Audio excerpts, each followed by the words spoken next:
Page 239, Chapter 5, Victorian Period. Para.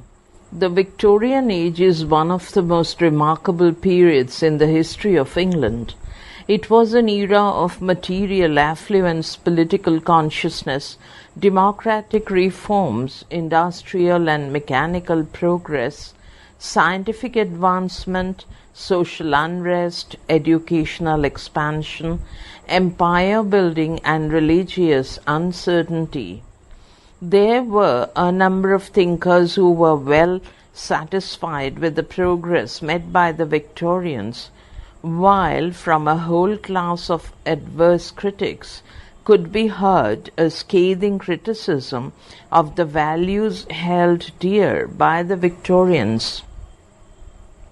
While Macaulay trumpeted the progress that the Victorians had made, Ruskin and Carlyle, Arnold, Lytton Strachey, and Trollope raised frowns of disfavour against the soul-killing materialism of the age. Carlyle, himself a hostile critic of the age, admired L. H. Myers' reference to, quote, the deep-seated spiritual vulgarity that lies at the heart of our civilization, unquote, stop.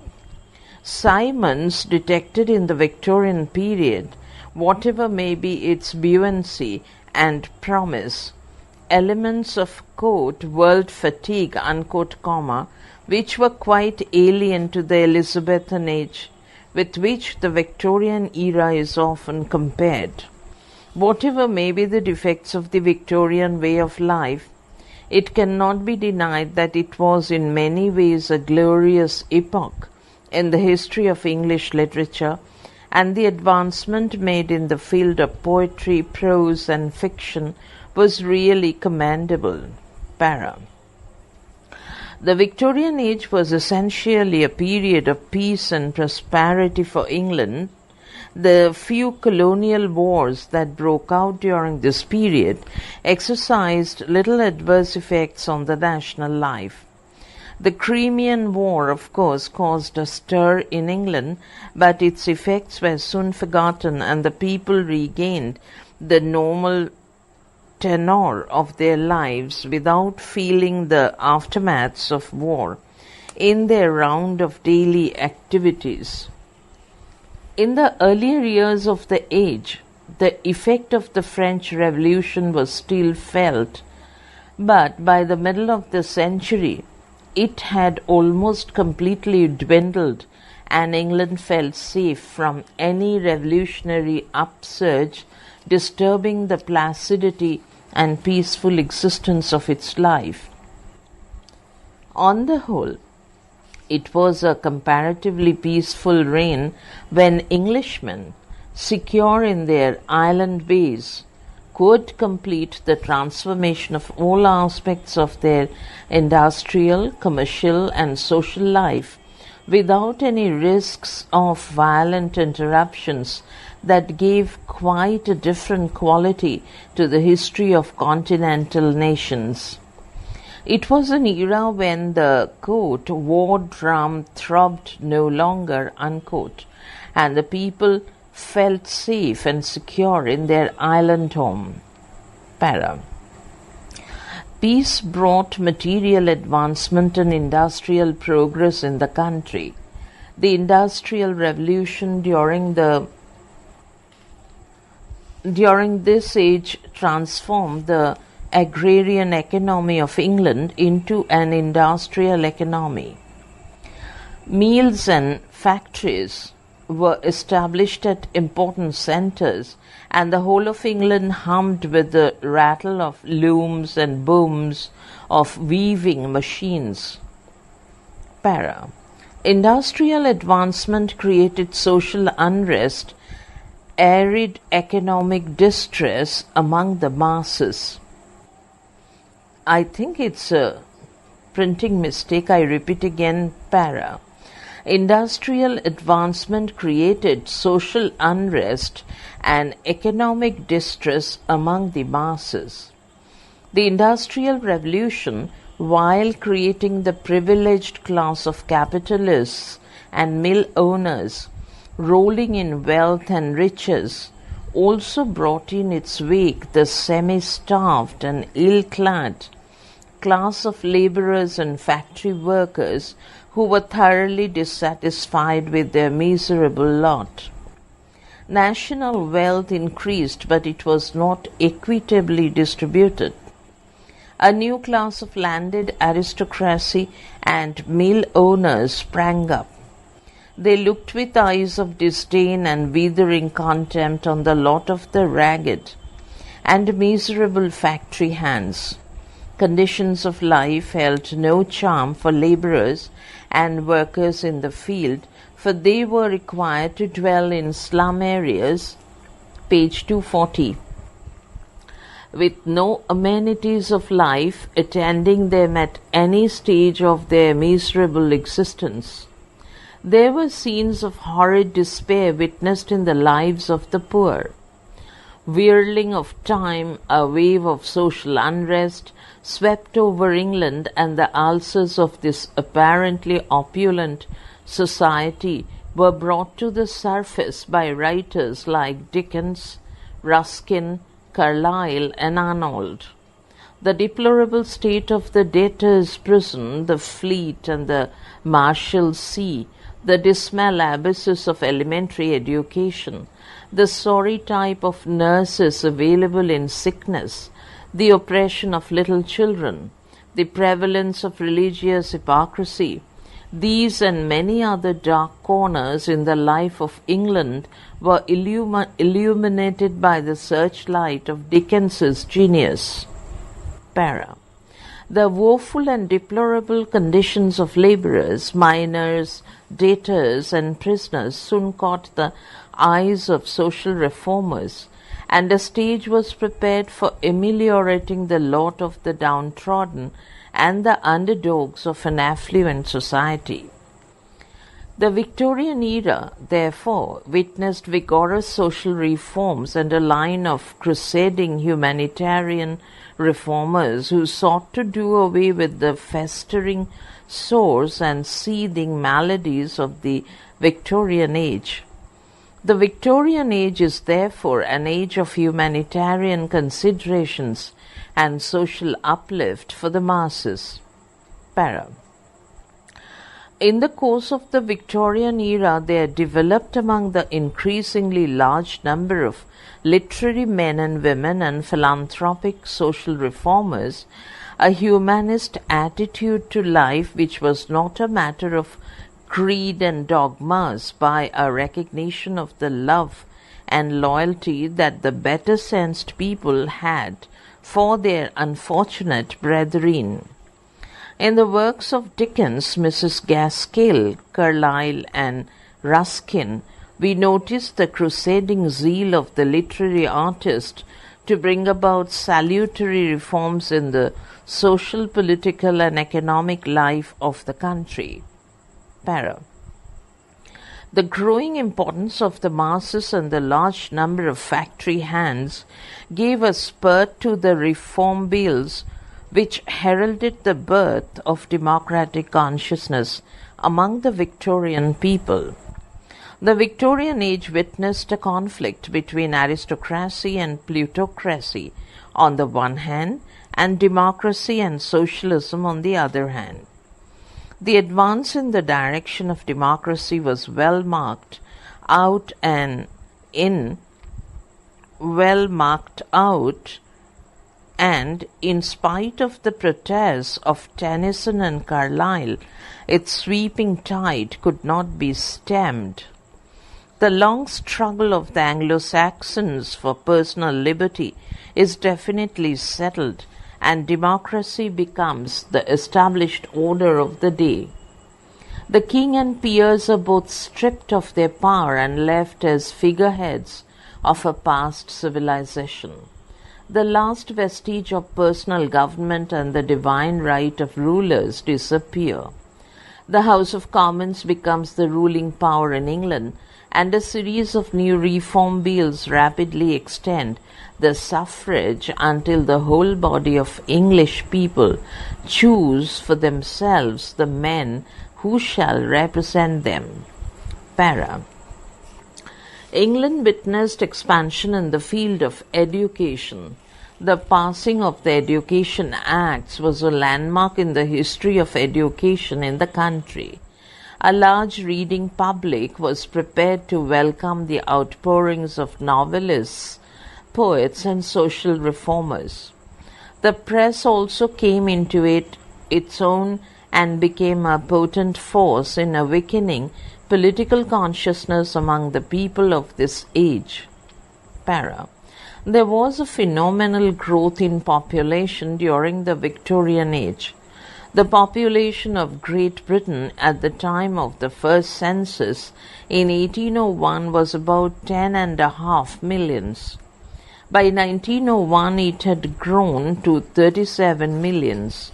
More and more of territorial expansion was needed for the habitation of this growing population, and England during this age marched on the course of empire building and establishing its hegemony in countries where the light of civilization had not yet advanced. Para. There was an unprecedented intellectual and scientific advancement during the Victorian age. It was a period of intellectual ferment and scientific thinking. Science, once a sealed book safe to an elect few, was democratized, and more scientific enthusiasts dedicated themselves to the popularization of scientific works like Darwin's Origin of Species. The man of science was regarded no more an academic recluse, but as a social figure exercising a deep and profound influence on the social and educational life of the age. Para. In spite of the advance of science and the various scientific discoveries, the general tenor of life was still governed by religious and moral considerations. The Victorians were moralists at heart, and religion was the sheet anchor of their lives. There was a marked conflict between religion and science, between moralists and scientists, each outdoing the other, but the current of religious thought was not chilled.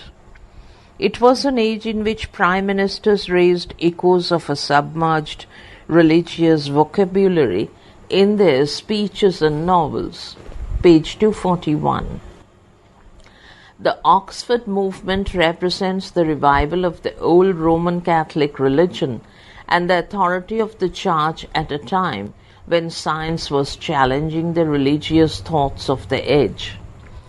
Para. In domestic life, the Victorians upheld the authority of parents over children. In the Barretts of Wimpole Street, we have a vivid picture of parental authority and the subjugation of children to the will of the head of the family. Emphasis was laid on authority and reverence for the elders. Women were relegated to a lower place. They were expected to cultivate domestic virtues, rear up children, and look after the home and the hearth. Women were regarded as inferior to men, and Mrs. Ellis in the Women of England outlined the role of the female sex as being of service to the male members of the family.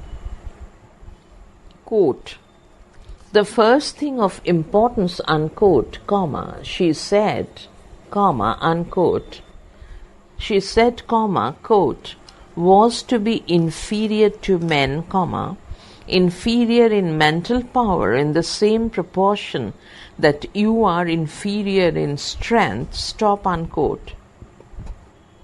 Education was a closed book for most of the women, and the idea of establishing women's colleges was ridiculed by Tennyson, the national poet, in The Princess. Para. The Victorians laid emphasis on order, decorum, and decency. To talk of duty, honor, the obligation of being a gentleman, the responsibilities of matrimony, and the sacredness of religious belief was to be Victorian. Quote, the Victorians, unquote, we are told, unquote, were a poor, blind, complacent people, unquote, yet they were torn to doubt, spiritually bewildered, lost in a troubled universe. They were gross materialists, wholly absorbed in the present, quite unconcerned with abstract varieties and eternal values, but they were also excessively religious, lamentably idealistic, nostalgic for the past, and ready to forgo present delights for a vision of a world beyond, despite their slavish, quote, conformity, unquote, their purblind respect for convention. They were, we learn, quote, rugged individualists, unquote, given to, quote, doing as one likes, unquote, needless of culture, careless of a great tradition, colon. They were iconoclasts, who worshipped the idols of authority. They were besides at once sentimental humanitarians and hard-boiled exponents of free enterprise. Politically, they were governed by narrow insular prejudice, swayed by dark imperialistic designs. Intellectually and emotionally, they believed in progress, denied original sin, and affirmed the death of the devil. Yet, by temperament, they were patently Manichaeans to whom living was a desperate struggle between the force of God and the power of darkness. While they professed, quote, manliness, unquote, they yielded to feminine standards, colon. If they emancipated woman from age-old bondage, they also robbed her of a vital place in society. Though they were sexually inhibited and even failed to consider the existence of physical love, they begot incredibly large families and flaunted in their verse a morbidly overdeveloped erotic sensibility. Their art constitutes a shameless record of both hypocrisy and ingenuousness, and their literature remains too purposeful, propagandistic, didactic, aesthetic, with too palpable a design upon the reader. Yet it is clearly so romantic, aesthetic, quote, escapist, unquote, that it carries to posterity but a tale of little meaning, stop, unquote. Quote, whatever we may say of Europe between Waterloo and Sedan, unquote, wrote John Morley, quote, in our country at least it was an epoch of hearts lifted with hope, and brains active with sober and manly reason for the common good, stop. Some ages are marked as sentimental, others stand conspicuous as rational, stop. The Victorian age was happier than most in the flow of both these currents into a common stream of vigorous and effective talent, stop. New truths were welcomed in free minds, and free minds make brave men, stop, unquote. Para. Our study of Victorian background will not be complete without adding a few lines about the Victorian compromise. The Victorians sought a happy compromise when they were faced with radical problems. They were not willing to be dominated by one extreme viewpoint, and in a welter of confusing issues, they struck out a pleasing compromise. Victorian compromise was particularly perceptible in three branches of life. In the field of political life, there was a compromise between democracy and aristocracy. While accepting the claims of the rising masses to political equality, they defended the rights of aristocracy. While reposing their faith in progress in the political sphere, they were not ready for revolutionary upsurges disturbing the settled order of life. Progressive ideals were reconciled with conservative leanings for an established order of society. In the field of religion and science, a satisfying compromise was effected. The advances made by science were accepted, but the claims of old religion were not ignored. The Victorians took, page 242, the Victorians took up compromising position between faith of religion and doubt created by science, colon, quote, there remains more faith in Homest, H-M-E-S-T, doubt, next line, believe me, than in half the creeds, stop unquote, para, quote. They desired to be assured that all for the best, semicolon. They desired to discover some compromise which, comma, while not outraging their intellect and their reason, would nonetheless soothe their conscience and restore their faith, if not completely, comma, at least sufficiently to allow them to believe in some ultimate purpose and, more important still, comma, in the life after death, stop. In voicing these doubts, comma, in phrasing the inevitable compromise, Tennyson found, comma, and endeavored passionately to fulfill his appointed mission, stop unquote. Para. In the field of sex, the Victorians made a compromise. The sex problem was the most blatant and persistent. In this field, their object was to discover some middle course between the unbridled licentiousness of previous ages and the complete negation of the functions and purposes of nature. The Victorians permitted indulgence in sex, but restricted its sphere to conjugal felicity and happy married life. They disfavored physical passion and illegal gratification of sex impulse. They could not contemplate the possibility of any relation between man and woman other than the conjugal. In Tennyson's The Lady of Shalott, we are introduced to, quote, two young lovers, unquote, walking together in the moonlight, but we are at once reassured by the statement that these two lovers were, quote, lately wed, unquote, stop. The Victorian ideal was to achieve, quote, wedded bliss, unquote, rather than satisfaction of the sex urge by illegal and unauthorized methods.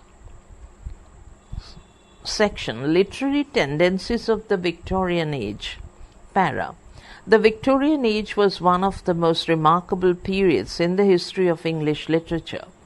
It witnessed the flowering of poetry in the hands of a host of poets, great and small. It marked the growth of the English novel and laid the foundation of English prose on a surer footing. Para. The note of individuality was the hallmark of Victorian literature. The literary figures of the Victorian age were endowed with marked originality in outlook, character and style. Quote, in Macaulay there was much of the energy and enterprise of the self-made man. Stop. Tennyson loved to sing the praises of sturdy independence. Stop. In Dickens's books there are, perhaps, more originals than in those of any other novelist in the world. Stop.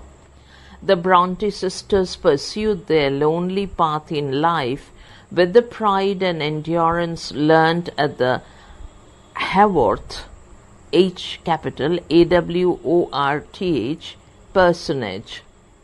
Carlyle and Browning cultivated manner full of eccentricity, and even Thackeray, though more regular in style than his contemporaries, loved to follow a haphazard path in the conduct of his stories, indulging in unbounded license of comment and digression.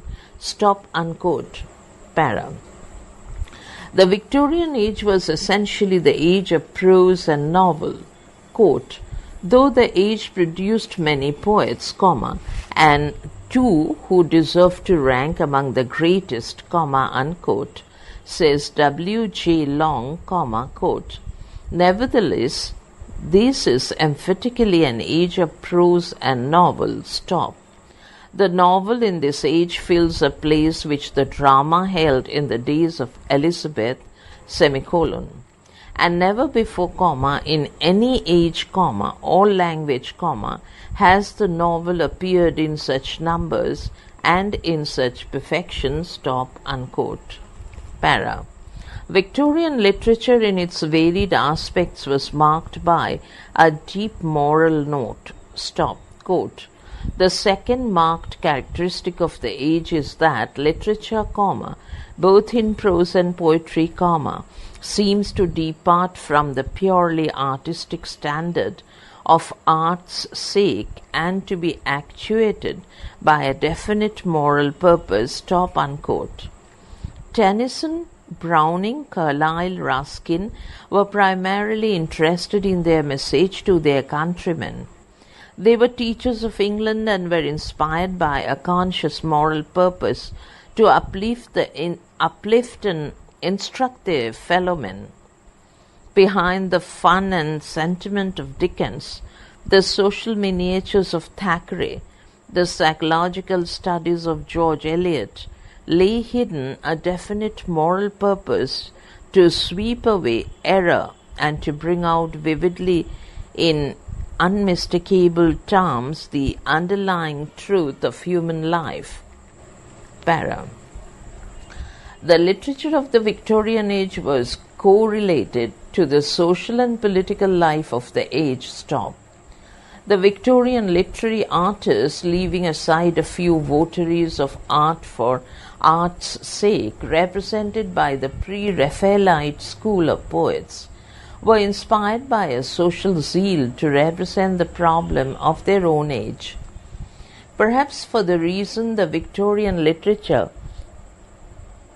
is the literature of realism rather than of romance, not the realism of Zola and Ibsen, but a deeper realism which strives to tell the whole truth, showing moral and physical diseases as they are, but holding up health and hope as the moral conditions of humanity.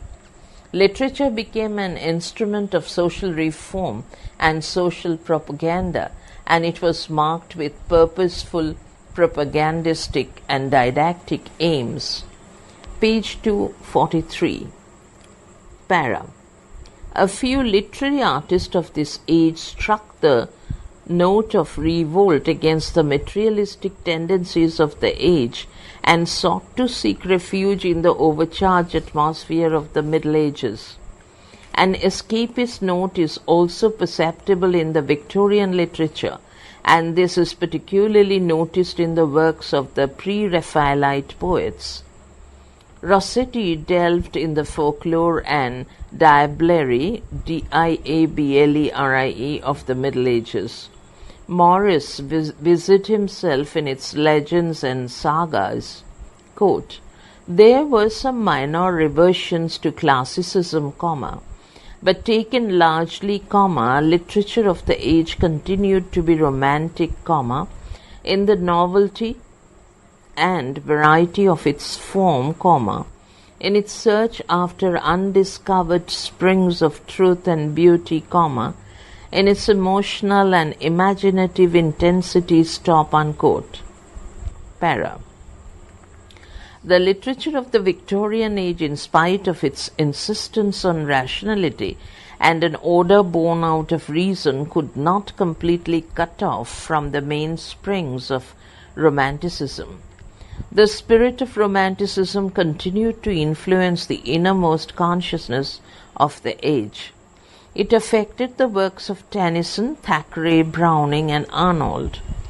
It permeated almost every thought just as it colored almost every mode of expression. All the literary artists of the age were impregnated with it.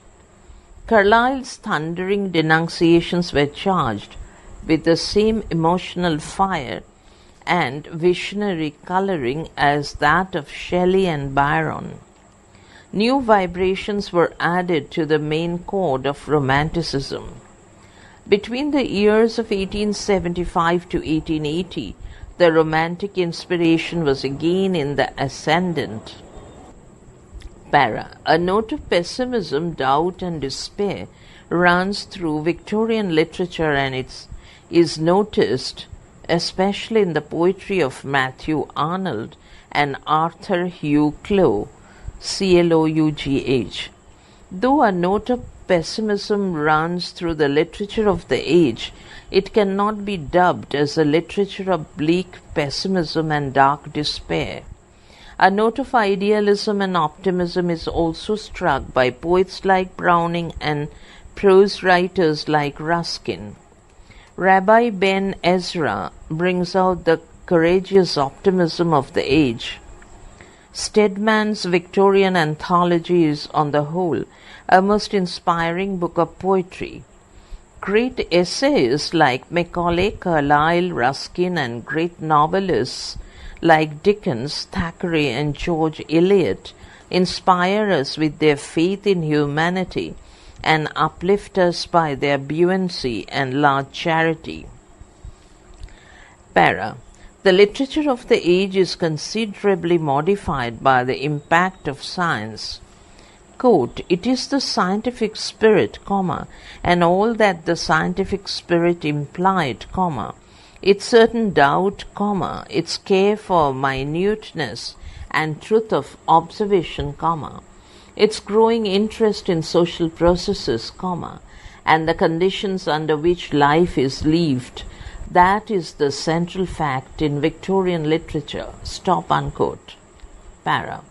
The questioning spirit in Clough, the pessimism of James Thomson, the melancholy of Matthew Arnold, the fatalism of Fitzgerald are all the outcome of the skeptical tendencies evoked by scientific research.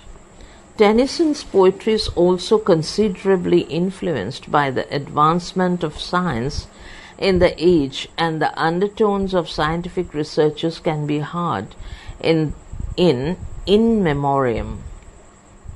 Quote, "In fiction, the scientific spirit is no less discernible, The problems of heredity and environment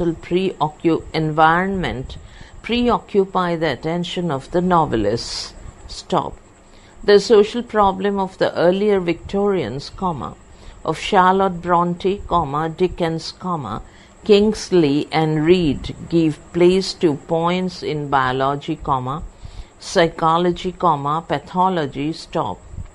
The influence of Herbert Spencer and of Comte meets us in the pages of George Eliot, While the analytical methods of science are even more subtly followed in the fiction of George Eliot, the early writings of Mrs. Humphrey Ward, and the intimate basic studies of Thomas Hardy. Stop unquote.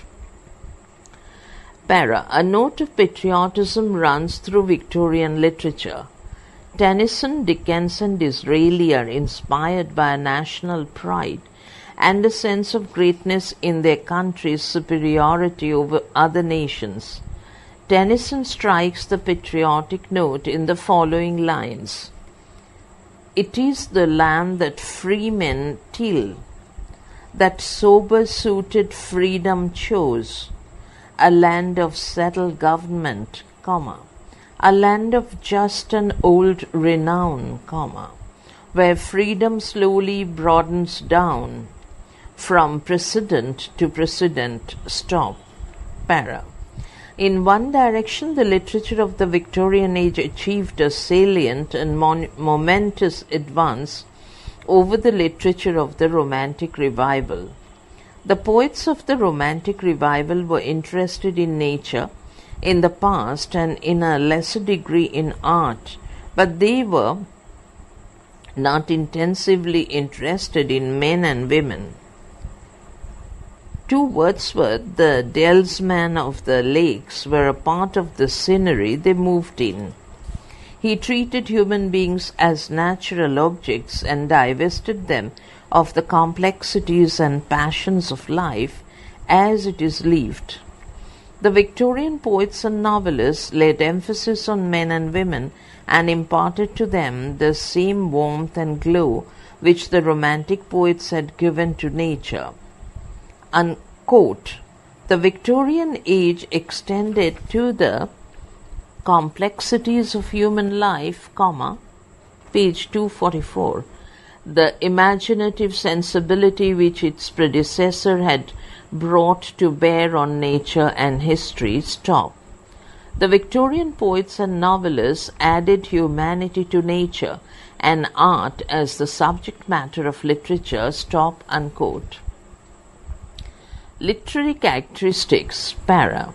When one is interested enough to trace the genealogy of Victoria, he finds to his surprise that in her veins flowed the blood both of William the Conqueror and of Cerdic, Cerdic, the first Saxon king of England.